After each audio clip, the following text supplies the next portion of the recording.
What's up, y'all? Welcome to the Richest Steve in Atlanta. Today is a very special day, y'all. It is April 22nd, 2024. I just want to say that date one more time because it's just so special. April 22nd, 2024. Today is my birthday, y'all. You feel me? So this is definitely a birthday stream. Birthday stream going live. So basically we late today. We are late today. Y'all know we usually the 6 a.m. crew. It is 12 in the afternoon right now. And that's all for a reason, y'all. It's all for a reason. But like I said, we gonna get the show done. That's one thing that's gonna happen is we gonna come live for y'all every Monday. So we here. I'm well rested now. Last night was a long night, very long night, leading up to my birthday. And I wasn't partying. See, I know some of y'all thinking, oh yeah, he was up lit. That wasn't the case. That was not the case. We had a good time, of course, for my birthday. And I did all that. So I know y'all say, Steve, what did you do for your birthday? I'm about to let y'all know. But make sure y'all like, subscribe, and leave a comment. You can tell the boy happy birthday. Do any of that. But make sure you like, subscribe, and leave a comment so we know that you here. So that we all know that you are here. Today's show gonna be a good one, y'all. It's gonna be a good one. I'm gonna tell y'all, about my birthday. Cause let me make the statement right now. I just made the worst financial decision in my life. If you listen to Dave Ramsey. I just made the worst financial mistake in my life. Dave Ramsey would not approve. He would not approve. So we gonna talk about that. We got a Trump super supporter. That is kind of funny. I think the Trump supporters are hilarious. So we gonna review that as well. And then to finish it off, y'all know I like to finish things off with a little money. 100,000 is not enough for the American dream no more, y'all. It's not enough for the American dream. So if you here, make sure you like, subscribe, and leave a comment because we got some good topics going today. Alright, so let's go ahead and get right on into this thing. Steve, I know you said you just made the worst financial mistake in your life. What is this mistake? I got a car, y'all. I got a car. Yes, I did. And y'all know Dave Ramsey does not approve of cars at all. He does not approve of cars. But let me go ahead and, I'm going to show y'all the car before we even get started. It's beautiful. GR86, y'all. Look at that thing. Y'all know I had to pose on it real quick and do my little thing. So I had to get that thing. And it's looking real nice and beautiful. I ain't got a name yet. So if y'all know, drop some names and I'm going to pick one of them. I'm going to pick some names, but I got to get y'all. Y'all see I got the little profile. I'm getting out the car. Y'all. I ain't gonna lie. I had to say, yeah, let me get a few poses going. And this one right here, y'all know I had to set the block off. And post that thing on IG for everybody to see.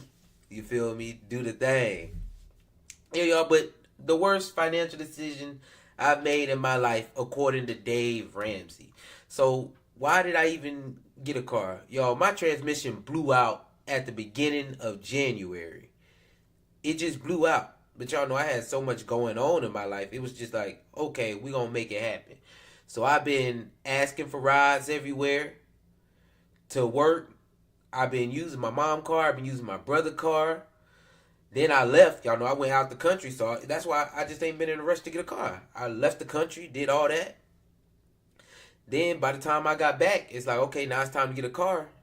They was like, you got to wait to get this specific car. Because if I'm going to get a car, it's like, y'all, you got to get the new car. I'm going to get a new car. I don't want no used car, y'all. That I've had that for years. Maintenance, all that stuff, it just get annoying. So we going to go new car. We going to go nice.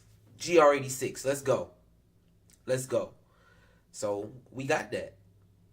And I flew to Arkansas. I got to see my family. I got me a nice new car. She's beautiful. I love that car right now. I'm very happy with my purchase.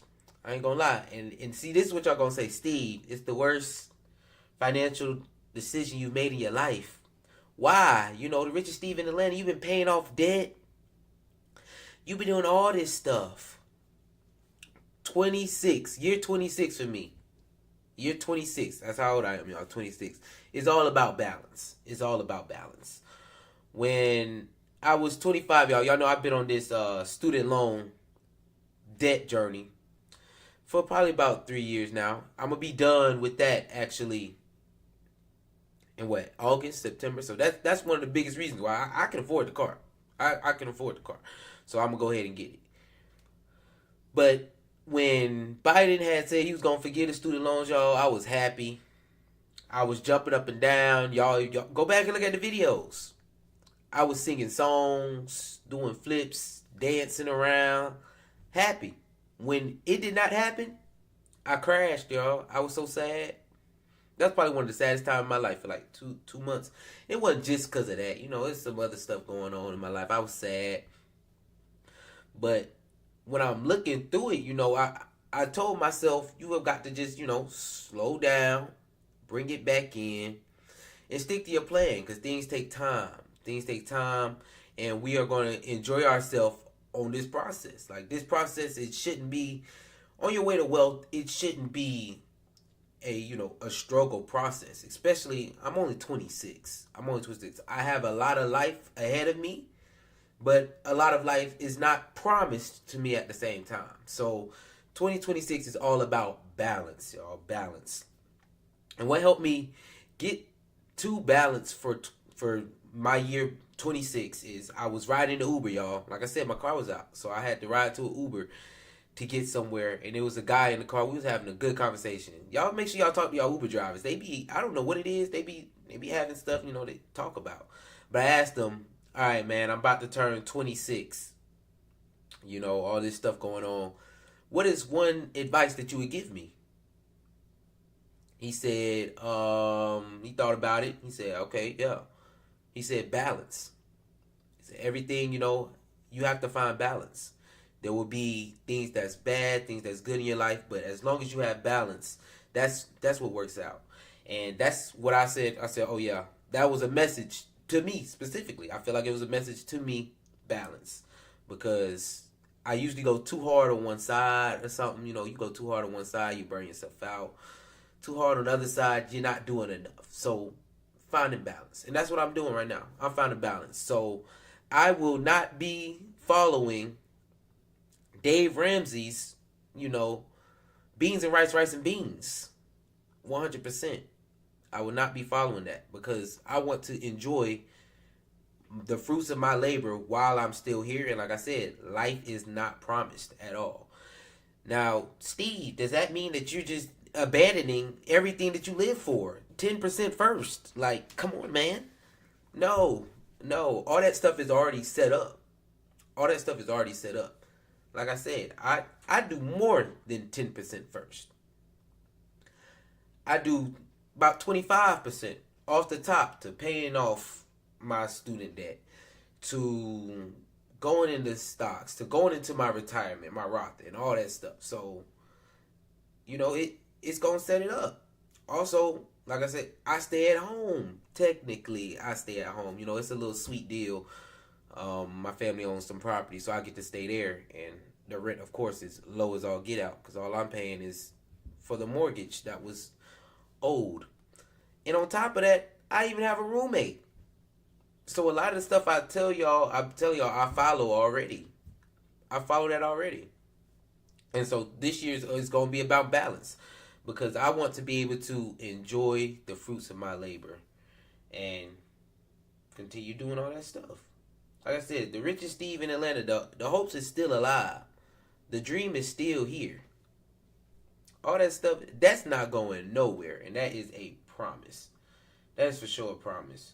So like I said, the thing that I literally hate about Dave Ramsey, I'm going to give a Dave Ramsey history, is his rice and beans, beans and rice.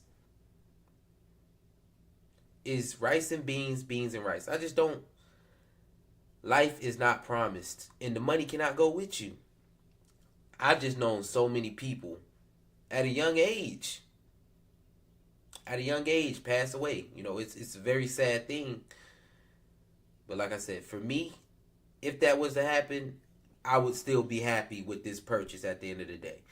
I drove it back from Arkansas, y'all. I drove it back from Arkansas. It was, I had a great drive. And y'all, some craziness done already happened. I got some tint on the car, y'all. I ain't know that certain tint was illegal, the certain tint that I got.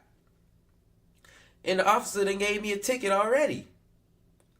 I said, yep, this is an act in balancing for sure. Because it's a lot of good and then something bad gonna happen. But all I can do is thank God that he's put me in a position to be able to even afford paying the ticket as well, you know.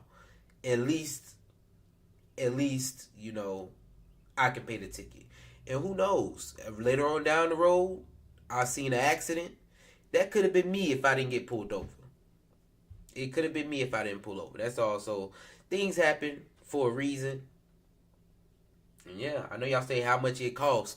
Y'all, if you watched my Earn Your Leisure video that posted recently about that, I'm paying the average. I'm paying the average on this car. $700 car note. Yes, $700 car note. It just is what it is. That is the average, and I just hit it. Because I said, if I'm going to get a car, I need insurance. I need good insurance and all that stuff, so I don't have to worry as much. Because like I said, with my old car, when that transmission blew, it hurt. So, of course, y'all already know what we doing with this debt. We attacking it as well.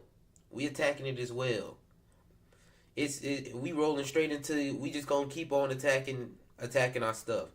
And as we get more money, raises through life and all that stuff, more money goes into attacking stuff. That's how we doing that. But at this point, like I said, I stay at home. I do all that stuff. Stay at home, live my life. So that's what I'm gonna do. Let's see.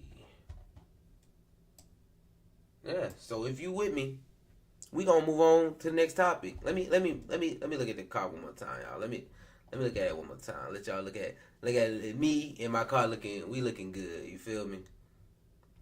We looking good.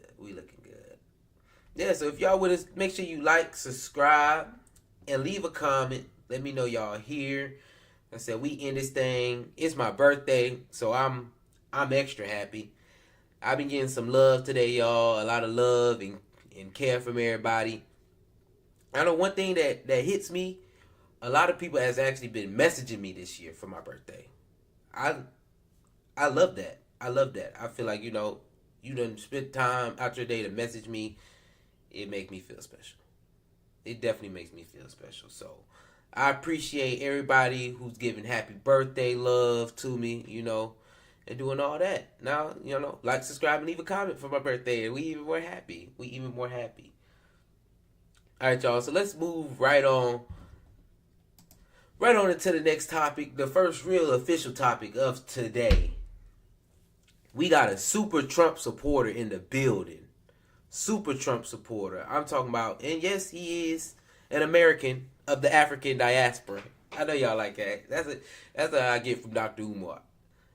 American of the African diaspora, you know, because we American first over here. We're American first over here. But yeah, we gonna go ahead and see what this Trump super supporter got to say about Trump, because he is riding for Trump over anything else. He is definitely riding for Trump. So let's go ahead and get right on into this thing. Let's go. Tell me, what is it that excites you about Donald Trump? I am ready to have a president who can complete a sentence. He's already talking trash. I'm ready for a president who can save this country. And this is why I'm here supporting President Trump. He's done so much for the black community. He's done way more for the black community than any other president.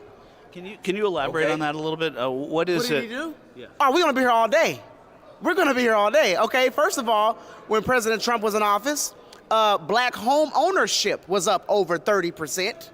Black unemployment was at an all-time low. Okay. Black unemployment for teenagers was at an all-time low, low, his historic low. He gave so much money to black historic colleges. I done heard Actually, that they one. didn't I even. done heard that one. There was a time when they had to beg every president for money. President Trump said, "You don't have to beg anymore. I'm going to give y'all an unlimited amount of money, so you don't have to keep knocking on every president's door begging for money for help." President Trump did that. Not Barack Obama, not the first black president. President Trump did way more for black people than any other president. And I can be here all day, but I have to go to my seat pretty soon to hear the president speak. If he were Y'all, he was happy as all get out to hear him. Y'all heard about that? Yeah, I got to get to my seat. I'm trying to hear the president speak. Y'all, we got to fact check him on some of those, though. I think we need to start fact checking on some of those. We need to start fact checking on some of those, because I don't know if all that stuff true. You know, I'm just hearing them say it. And I'm like, oh, okay, that's cool. That is cool. It's cool to hear for sure. It's definitely cool to hear. But we need to know if that's true. Let's get it. Trump's false black home owners claim. Let me see. They say it's false. It is false. Well, I mean, we can just believe that. Let's see. It's hit the highest level it has ever been in history of the country. Yeah. White House did not respond. And a whole bunch of Census Bureau. They saying it's false, though. They are saying it's false. Fact checker says that is false. And this is from 2017. So he was definitely president then. Definitely.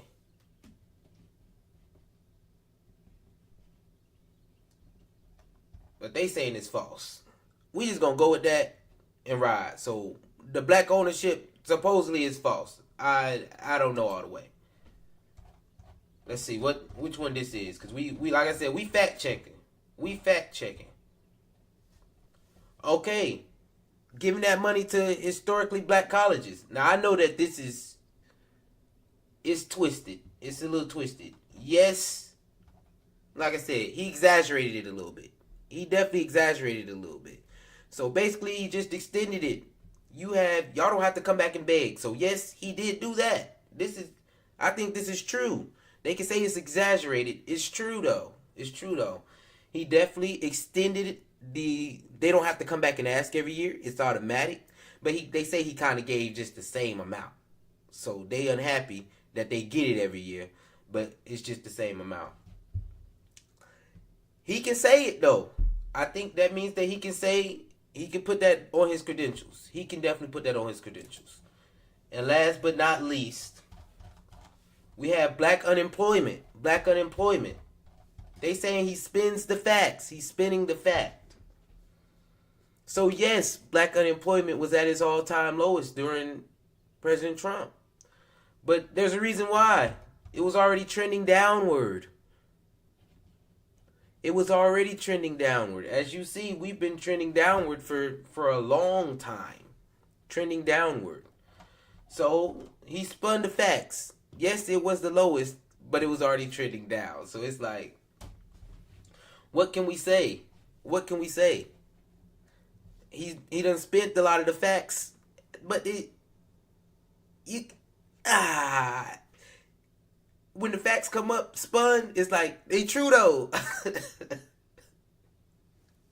And people, of course, take them and run with them because it's just the way he speaks. It captivates people.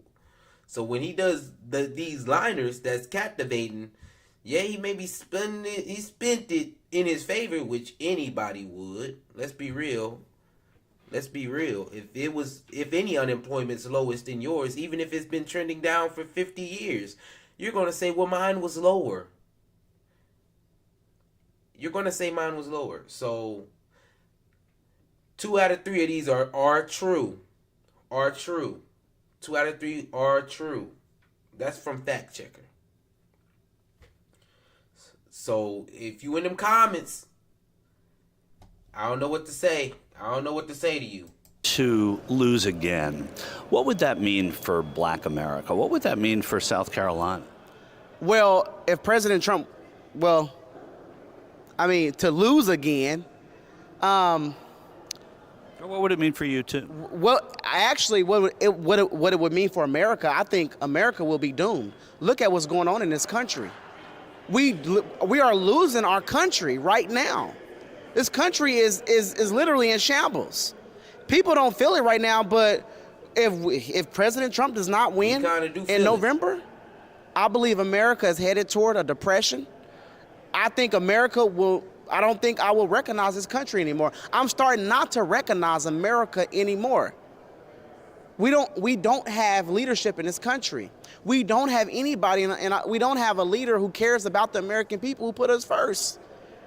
So when you talk about that American people, I can almost agree with him. I be feeling that way too. It's because I'm middle class though. I feel like he cares a lot about everyone else. The president right now cares a lot about everyone else except for what I got going on. Like, yeah, the student loan thing, he tried. I agree with that one. He did try. But the main scale of a lot of things is, what's going on in Israel. That's hitting so much. Making sure that the immigrants are okay. That's hitting so much. And it's proportionally affecting the American community who are of the African diaspora. That's who it affects a lot. Class. It affects the poor and middle class more than anything. That's what it is. The race really don't have a lot to do with it. It's really how much money you got that really affects it. So yeah, I feel like a lot of money is going over to all these other wars and everything, and I'm not seeing that back in my pockets. The only thing I'm seeing is inflation through the roof. Everything's getting more expensive. That's what I see. That's what I see at this point. First, what about the Biden presidency? Do you see not putting America first? Well, Biden, it's clear he doesn't put America first.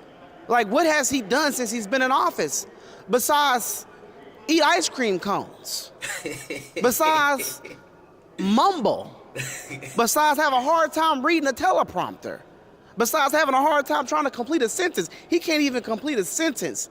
So he can't even he doesn't protect the border. You got illegal immigrants just coming into this country, and then he had the nerves to tell Texas to stand down and let illegal immigrants come into the state of Texas. And I live in Texas. And he evidently has never heard of the saying, don't mess with Texas. Actually, don't mess with the American people. Okay? You are either with us or you are against us. And Joe Biden is against the American people. He do not put us first. He put illegal immigrants first. That's who he's putting first. They're talking about giving millions of dollars, loading millions of dollars on credit cards, on debit cards, credit cards, money cards, and giving it out to illegal immigrants so they can buy groceries, so they can buy shoes and clothes and feed their families. What about the veterans? What about the children in America who need help? I come from the foster care system. There are a lot of foster care kids who need help in this country, but they are being ignored because we have a man in office, or we have a resident in office who is focusing on helping out people who are not supposed to be in this country in the first damn place. When you say a resident, what do you mean by a resident? Resident, he's a resident. He's not a president. To me, I can't. He's a resident. He's just living at the White House. He's just a resident at the White House. He's just living there. Well, who's running the country then? That's a good question. I don't know. Maybe one of his friends. It's sure not Kamala Harris. She can't do nothing but laugh. So it got to be one of his friends. Maybe Barack Obama. I don't know. Somebody else is pulling the strings, but it's not him.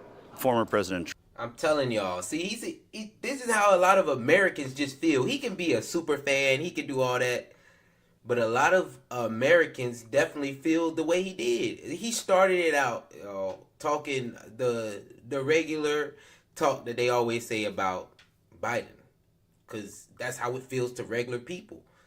It feels like he's not up to the task. That's what it feels like. Like you said, he's eating ice cream. He's mumbling. It literally feels like he can't do his job. And then he went on to, he tried to do some things. it seems like the government doesn't care about the lower class or anything. That's what I'm saying. It feels like that. That's how it feels to the American people. You know, they say sometimes we shouldn't go off feelings, we can go off facts. But the facts that they're pushing, the things that they're showing on TV, it's literally money going to wars and money going to immigrants. That's been the biggest, I say, topics that have hit, that I see going on in politics right now. And I haven't seen any money come to Steve. I'm solidly middle class at this point. I don't want to be there no more. I don't want to be solidly middle class no more, because my pockets are the one that's getting hit the hardest. They're getting hit the hardest. Middle class gets hit the hardest when it comes to taxes, when it comes to anything going up. I don't get help like everybody else. Everybody else getting back these big refund checks. I got $200. I got $200. So what I'm going to go do with that? Go pay some bills. That's what I'm going to go do. Go pay some bills. Like I said, my pockets get hit the most. Pay the most in taxes. And then it seems like all my money is going towards a war overseas or to the immigrants that are coming in illegally. You know, I think they need a place to stay for sure. You know, but there's a way to do that. It's a way to do that. Especially when the communities we have here are struggling as well. The communities we have here, yes, they are struggling as well. So that's what it is. And I know we're out here struggling because my brother, you know, he did something great. He planned a sandwich giveaway. Not a sandwich giveaway, but we passed out food to the homeless in Atlanta, I would say probably 2 weeks ago. It was a lot of them out there. We gave away 100 sandwiches, and there's way more that could have been given away, you know? But we're just a small group of people. It was just us and our friends. We came together, and he planned it all to give out food. So it's places where that money definitely can go. But like I said, it seems like it's going to wars, overseas, and immigrants. Illegal ones at that. That's it. At that. Trump, if he's convicted on any of these 91 indictments by a jury, not by a judge, but by a jury, would that give you pause about supporting his campaign for president? Hell no. I don't give a damn if he's convicted of 2,099 crimes. I'm voting for President Trump because those are all made up crimes. Those are all made up charges. This man is in his 70s. In his 70 years of living, he's never been convicted of anything. So now all of a sudden, excuse my language, but we see through the BS. We see through it. And I know there are people in my family who I'm dead. did not vote for President Trump. And it was hard for me to convince them. I could not convince them at all. And I went back to visit some of them. And the media and these crooked Democrats have convinced them to vote for President Trump because they see right through the BS. And they see that Joe Biden has not done anything for this country. They can see it. They can feel it. They can feel it when they go to the grocery store and they have to scramble to find change, to find money to pay for eggs and milk. Hey, you're not lying. President Trump doesn't even have to convince anybody to vote for him because Joe Biden is what he's doing right now, which is absolutely nothing. He is helping President Trump by not doing a damn thing. Vice President, Dang. He almost spit facts right there. I think he was spitting some facts. That's exactly how my household for sure. Nah, we voted for Biden, and then it's like he been president. Everybody feeling like, gosh, Lee. I feel like definitely running them straight into the hand. That's why I said. I feel like if the Democrats would have came with another person for people to vote for, I don't even think it would be Trump versus Biden right now. It would be Biden. It wouldn't be Biden or Trump wouldn't be there. I don't think none of them would be there. Personally, I think if the Democrats came with another representative for somebody to be president, a presidential candidate, if Democrats came with another presidential candidate, Trump wouldn't even be there neither. I don't think Trump would be there neither. But because they're still running with Joe Biden, hey, let's give him a part two. Joe Biden versus Trump, go ahead. And people are not liking Biden. I don't, at least. Because like he said, as a securely middle class person, my pockets get hit every single time. And I'm not seeing the money be used in the way that I would want it to be used. At all.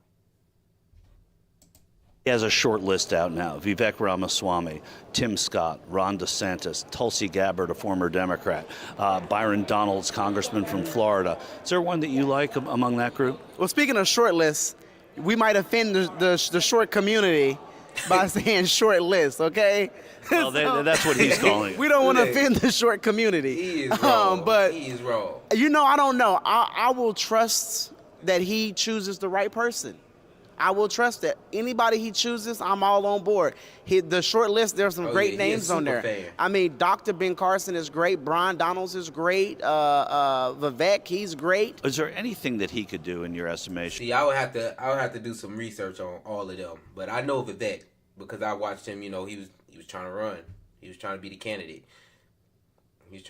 So I actually liked him. He's young. He's up to the task. Unlike a lot of politicians these days, look like they about to die over and roll any second. They do. That's just how it is. So, Vice President, who knows? But he's just definitely a super fan, y'all. It's just hilarious. Like, Trump cannot do no wrong in his eyes. He don't even matter. And something he had said earlier when they had asked him about all Trump's indictment. The crazy part about Americans of the African diaspora, they feel like, oh, this is what they've been doing to our people for years now. So it's definitely not helping the case. Did y'all see in Georgia when he his mugshot had dropped and he was coming from court? Actually, when he took that picture, they were literally standing out there with signs, and this is in the hood, the poor people. They in the hood. They lined up on the street cheering on President Trump. Talking about some, we understand how you feel. Because it's been happening to the community for years. It's been happening to the community for years. So now they feel like we have a president who will understand. It's some craziness. I mean, I don't know if he did this stuff or not. I'm going to let the justice system do what they do. Because I can have all the opinions in the world. I can have them all. Let's be real. Let's just let the justice system do what it do. And we gonna see. But the sense is, for what I'm feeling right now, and what I'm seeing, That would lose your support for him? No. See? No. Look, we knew that answer. Just like that. No. I'm being honest with you. Nah. And I'm laughing because I know some people, I know crazy. the trolls and the haters who see this, they're going to say, oh, Terrence is in a cult. I care about this country, okay? I do not care what he is doing in his personal life.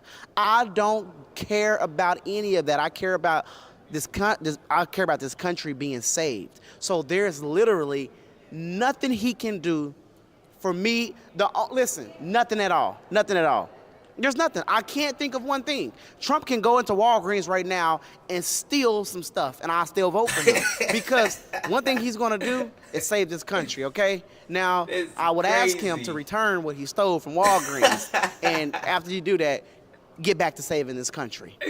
Because I think he's the only one right now that is willing, that has the balls to stand up and save this country. Criminals are, and Oh, y'all, that is hilarious. I'm telling y'all, shouts out to the super fan. He went hard. He's going hard for Trump. But do y'all think we should separate the person from, their leadership? Like, should we separate them? Is a person who has bad morals, are they still fit to run the government? What y'all think? I mean, if you separate their leadership from that, I mean, you might be able to lead, but your morals ain't right. You feel me? That's what it is. It needs to be the word that I love to say now. It needs to have some balance. It needs to be balanced. It definitely does. But like the Super Trump fan, he was going in. He was going in, and he pretty much hit. I think that's how the average person takes it, right there. He hit all the, like he said, the BS stuff. All the, he's not medically. I think they need to be able to take a medical examination before you become president, for sure.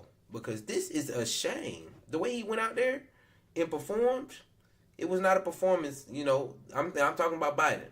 It's not a performance that I think any of us expected, but it's the performance that he gave that just doesn't sit right. Like they said, he is definitely out there mumbling, enjoying his ice cream and doing all that stuff. But what are you doing for the American people? I am, like I said, securely middle class right now. I don't plan to stay here. I don't plan on being here too long, but I am securely middle class right now. And I'm here to tell you, my pockets ain't hurting because I follow a lot of, financial wisdom, and I actually implement those things into my life, like living below my means, things like that. So I'm not all the way drowning, but when I see where my tax money going, I'm pissed because I give a lot in taxes for my check, and I don't have everything set up the way I'm getting those, tax exemptions. I don't have no kids. I wouldn't want them, even for the tax exemption. I don't want no kids, so that ain't gonna help. And I don't have an LLC or the knowledge all the way with the LLC to fully implement it yet. To fully implement those. That's how I feel. I don't have the money or the knowledge to fully implement that LLC plan right now. So I'm sticking to the basics. I'm starting at the basics. That is getting debt free and doing all that stuff. But Biden, you ain't helping me. You ain't helping me. Like I said, my student loans was not forgiven. It wasn't your fault. But you shouldn't have ran on that knowing that you couldn't get it done. And I'm hot. Inflation up through the roof. I see a lot of money going to immigrants that could come to me just cause.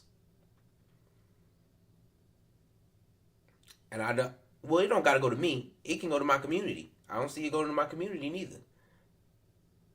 That's straight up. I don't see it going to the community. And I see it going to wars, which I'm definitely not, a supporter of right now. Yeah, if you with us though, make sure you like, subscribe, and leave a comment. Let me know how you feel. Cause Trump super fan, you were on point. But boy, you is crazy as all get out. That man is crazy as all get out. He is a Trump supporter through and through. That's how they be acting, y'all. That is how they be acting.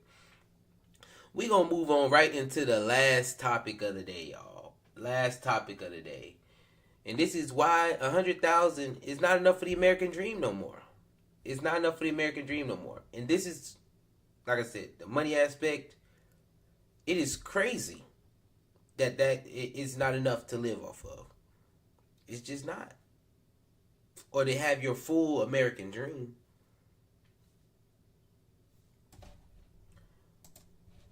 We gonna get right into this, y'all. Come on. More than half of Americans say they would need at least $100,000 a year to be financially comfortable. The benchmark of a six-figure salary used to be the gold standard income. It represented the tipping point of finally earning a disposable income and building a savings, spending based on your wants, not just your needs. The American dream is what makes a middle-class lifestyle. You're able to pay your bills. You're able to put food on the table, put a roof over your family's head, and you have some additional savings. Now, people making well over six figures are still living paycheck to paycheck. What used to symbolize financial freedom is now keeping people stressed about making ends meet. 26% say they would need more. A salary in the range of $100,000 to $149,000 per year would make them feel financially comfortable. I think unfortunately what has happened is that wages haven't kept up with the cost of living by and large for the last 50 years or so. And so it becomes increasingly hard for many families to be able to attain that sort of middle class lifestyle, that American dream. How much you need to feel financially secure varies so much depending on not only your geographical location, but of course your lifestyle. It used to be that a six-figure salary was like the gold standard. But nowadays, that may not be enough to make ends meet in certain parts of the country, especially like New York or San Francisco, where it costs so much more just to cover your daily expenses. Here's why a $100,000 household income no longer buys the American dream. All right, y'all see it right there. 100,000 household income. It does not buy the American dream. I think the problem here, I think it still can, but we're just so over leveraged that it's ridiculous. It is ridiculous. At 100,000, the amount of debt that people are in is crazy. The amount of credit card, it's just frivolous spending. Like, everyone's spending on everything. Yes, everything did go up, but a lot of people are not living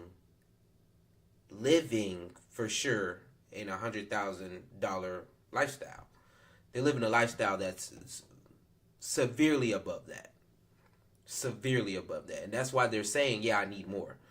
But I feel like if they would manage their money a little better, they would feel a little better about the income that they have coming in. Like, I know for me, I make close to that. I'm not there yet. It's one of my goals for this year is to get to that number. I feel secure with the amount of money I make. I feel secure. Like I said, where I live at, I have a roommate. I live below my means. You don't see me on vacation every 3 years. I mean every month. Heck, you know. I'm not spending all my money at the booty club. I'm not spending all my money on bottles to get a section every weekend. You know, I live a pretty sustainable lifestyle. I'm not going to get brunch every weekend. I don't usually buy anything out of whack. This honestly, that car, people was surprised. People were shocked. Astonished, like, ain't no way. Or so literally, I'm telling you, the way I live, it's literally just like that. They tell me all the time, Steve, go get some new clothes. And I'm like, man, I don't want that. That shirt, $200. I'm good on that. Steve, you've been wearing them same shoes for 2 years. I say, hey, bro, they still clean. Look, and I'm going to put this fit together. They going to look real nice. I've been doing all that stuff. That's what I'm saying. Been doing all that. So it's definitely surprising for everyone. But like I said, I personally think $100,000 for a household is enough to be comfortable as long as you don't over leverage yourself. And I just think we're so over leveraged with wants. You can't have a lot of wants, I think, with that 100,000. Oh, excuse me. I had to get that out. That's been bothering me this whole time.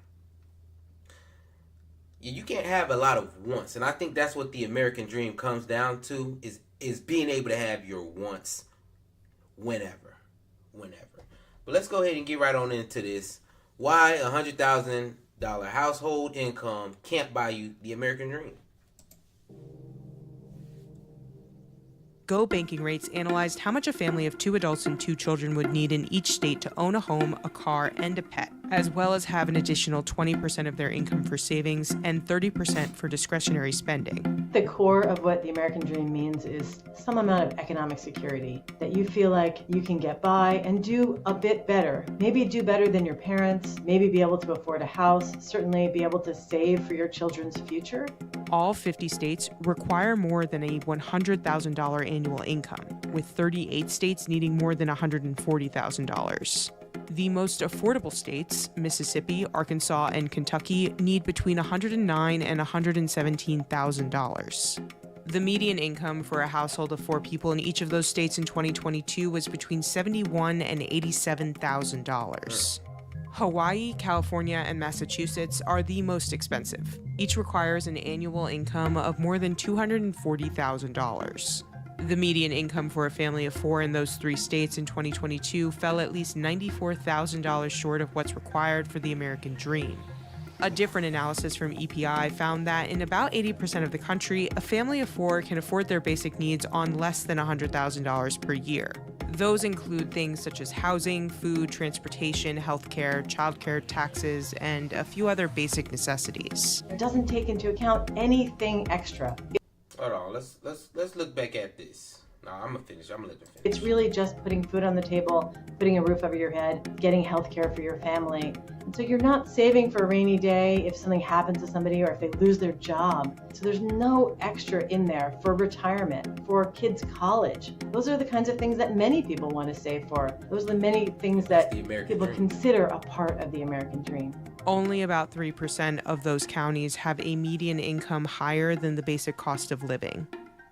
The idea behind the American dream. All right, y'all. Let's go back and look at that, because I think this chart right here is crazy. It's crazy how much it costs to achieve the American dream, y'all. I'm in Georgia, right here. 140,000 100,000, you know, 140,000 in Georgia, 140. I think that is y'all. Yeah, it's high. It is high. It's high. But like I said, the American dream to me is all about more of the wants than anything, because this other chart it showed that your needs will be fulfilled, but all your wants, that's kind of out the door. So maybe, folks need to consider moving to some of these other areas. It's not a lot in these areas, I would say. It's not a lot there. And coming from a person I'm from Arkansas, y'all. I was just there this weekend. Yes, you have a more simple lifestyle because there just isn't as much to do.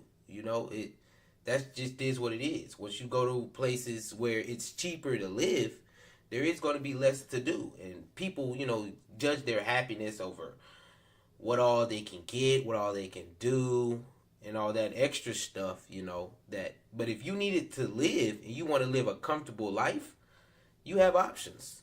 You'll still be able to get the things that you need. All the extravagant that comes around it is going to be gone. And like they said, let's go to this other chart.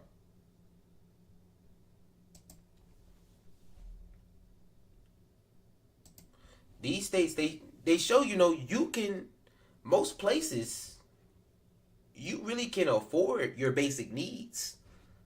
That's it though.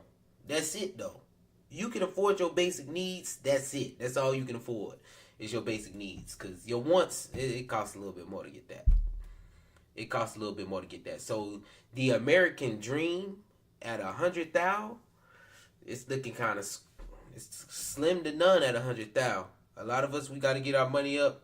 Well, like I say, just live a little bit below your means. You'll be able to save up and really start to enjoy those things later on in life. That just is what it is. It doesn't take into account anything extra. It's really just putting food on the table, putting a roof over your head, getting health care for your family. Higher than the basic cost of living. The idea behind the American dream hasn't really changed, even though lifestyles have. It used to be that you could get out of school, get a job, buy a home, and start a family, and now those milestones are harder to achieve. We to be that a high school degree, you're good to go. You could get a great job building cars or something and be right in the middle class off of a high school degree. But now, in order to get into the middle class, a high school degree is clearly not enough, right? Now, you gotta pay for college. People are graduating with much larger student loan balances, and then it's harder to be on that same sort of career trajectory that would provide the stability that you maybe would have had a generation ago to save up for the down payment on a home. Student loan debt reached an all-time high of $1.77 trillion in the first quarter of 2023.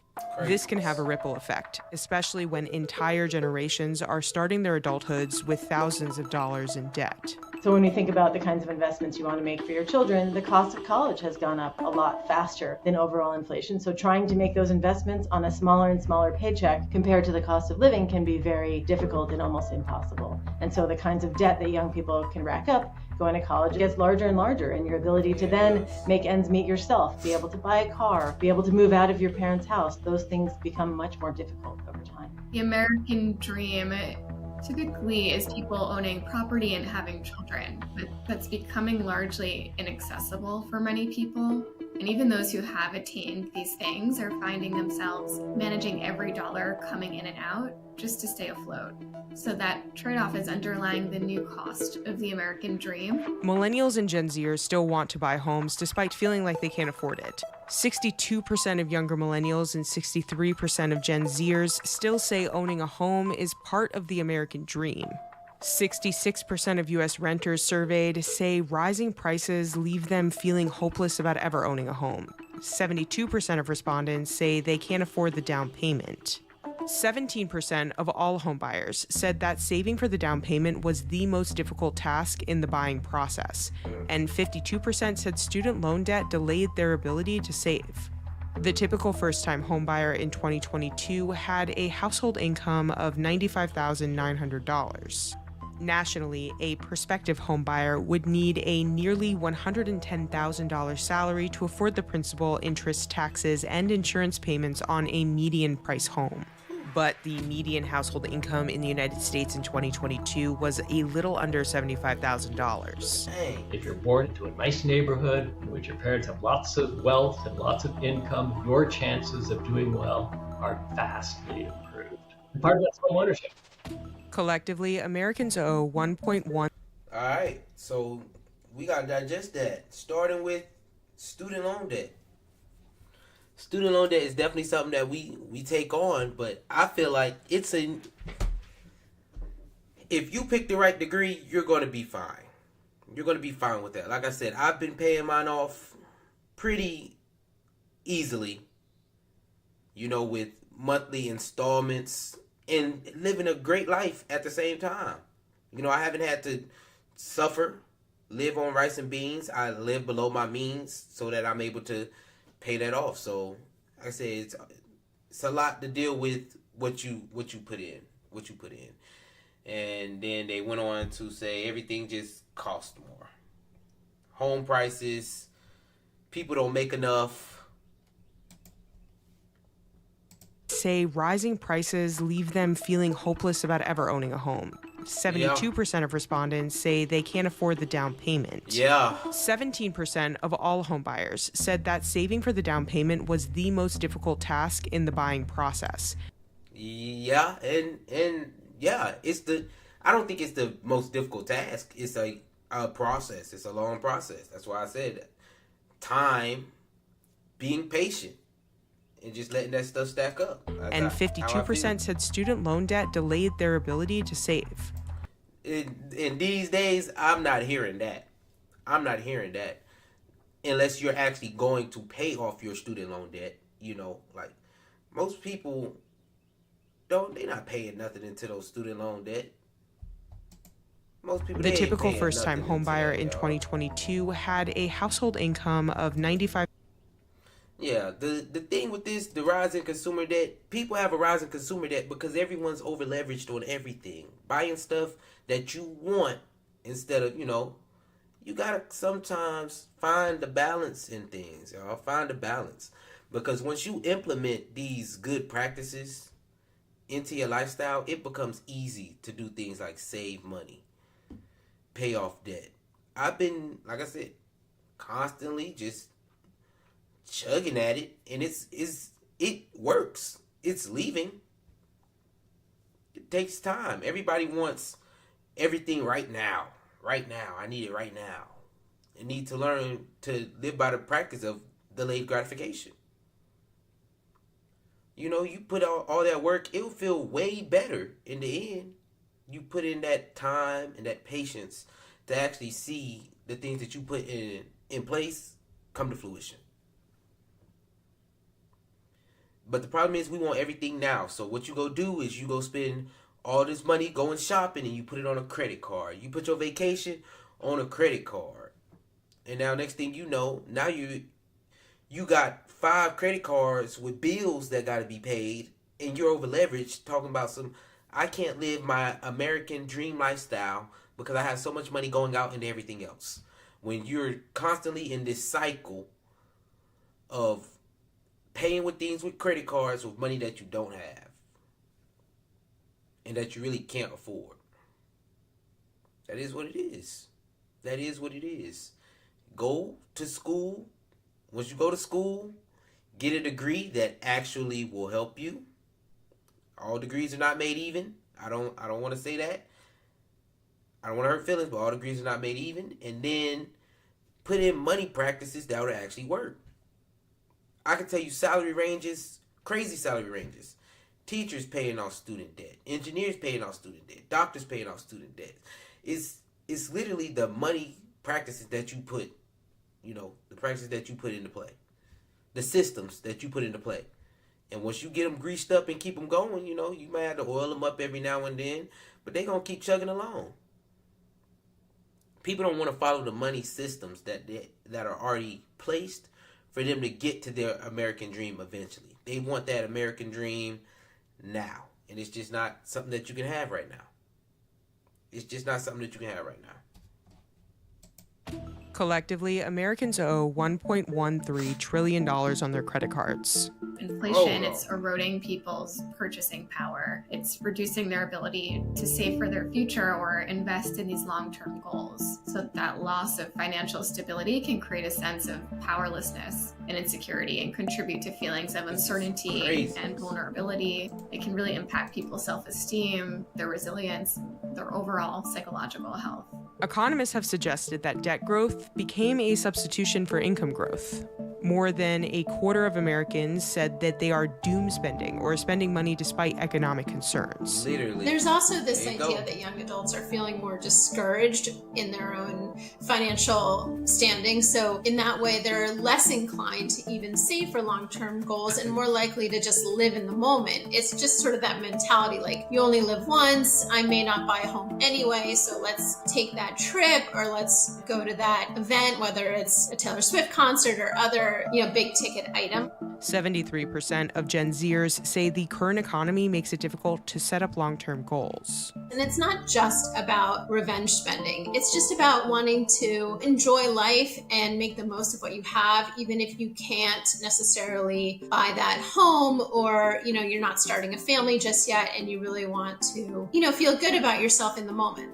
People are indulging to the extreme, and I think we often buy because we think that it's gonna change our life or it's gonna give us this emotion that we feel like we're missing, and it's like an endless trail of spending and constantly gonna make us feel empty because we're externalizing something that we need to give to ourselves. I think that's a big issue with consumerism, and it's running rampant. Social media has changed the conversation so much because there's just been this abundance of the ability to see these glamorous, glorified lifestyles. It's not only celebrities that are presenting themselves this way, but even your own peers, which makes a lot of people feel like they're just not measuring up. They can't financially compete with what they're seeing online. It has left a lot of people, especially young adults, feeling very discouraged in their own financial standing. Even if they're doing okay, they just may not feel that way when they compare themselves to what they're seeing on social media. The question is, are you able, given kind of the luck of the birth lottery, are you able to have opportunities that are the same as those of people who may have been born into families that are in better circumstances than your own? The American dream is all about it shouldn't matter. The birth lottery shouldn't matter, right? So it's deeply relative. Well, there y'all have it. There y'all have it. The American dream is all about your wants. Young people coming to you for sure. Balance. We have got to find balance. Life can be fun. You can enjoy your life, but you have to find balance. Like, just because you see things look so far away from us, you still need to be setting those systems into play for your future. Now, like I said, I don't believe in the rice and beans and rice thing. No, you should not sacrifice all your happiness for something that's not promised to you. So, with that being said, you still need to be planning for the future.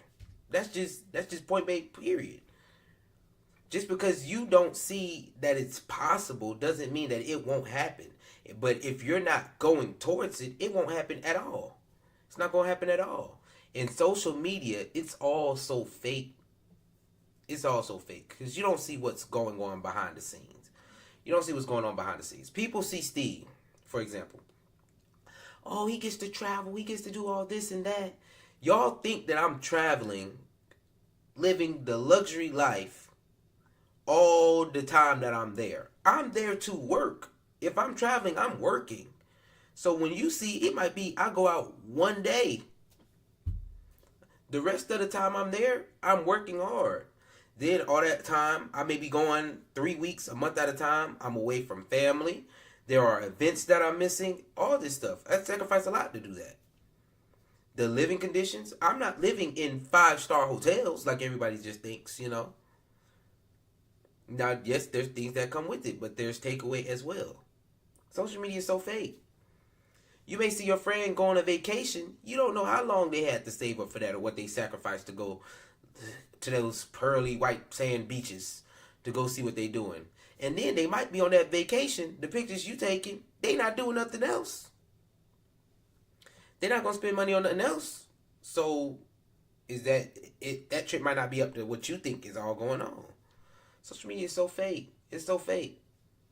I'm telling you, my parents could take me out to go out to eat, and I take a picture. It'll make it look like I paid for it all. I did all this. I'm living a luxury lifestyle. Wants. This to me, what was just talked about, people need to learn to manage their wants and stop being so over leveraged in the idea of your wants. And this is why I tell people the saying that I hate the most. You hear it in high school, you hear it in college. These are the best years of your life. And everybody, woo. That sucks to hear. When I'm in high school, I'm in college, and I hear these are the best years of my life, I'm like, heck no. My life will continue each year to get better and better. I'll be able to afford more. I'll be able to do more. My whole life is not meant to be lived right now. It's not meant to be lived right now. So I will continue to push to have everything just get better and better as time goes on. And that is why I have to set these systems in place. You need to be setting these systems in place. 10% to yourself first. That does not mean to your wants. That's not to your wants, y'all. 10% to yourself does not mean wants. 10% to yourself means planning for your future. Living below your means. Some of y'all in Atlanta, y'all paying $2,000 rent to stay by yourself. It's craziness. Definitely living above your means. Definitely. Especially if I know how much money I make. I know people who live out in Atlanta, they may make less than me, they may make a little bit more than me, but $2,000 out of your pocket is $2,000 out of your pocket no matter what. Unless you just got it like that, hey, you do you, my boy, you do you. But Steve, no, I need to live below my means, especially when it comes to housing. And that may mean staying at home, especially if you have a okay relationship with your parents and they will allow you to do that. That's what I would do. Straight up. That's what I would do. Try to. Number two, a lot of people just want to stay by themselves. You can cut that 2,000 to 1,000 easily adding a roommate. That helps. And don't give up hope, y'all. Don't give up hope, because the future, it seems so bleak. Something has been going wrong every year of everyone's life. Something goes wrong all the time. You just have to realize that there's balance. There are correction times. Everything goes up, everything comes down. Balance. If you with me, make sure you like, subscribe, and leave a comment. We had a pretty quick show today, y'all. We got out of here in about an hour. We gonna go ahead and shut it on down, though. Thank y'all for tapping in. Make sure y'all like, subscribe, leave a comment for the birthday stream. Peace, love, and riches. I'm out.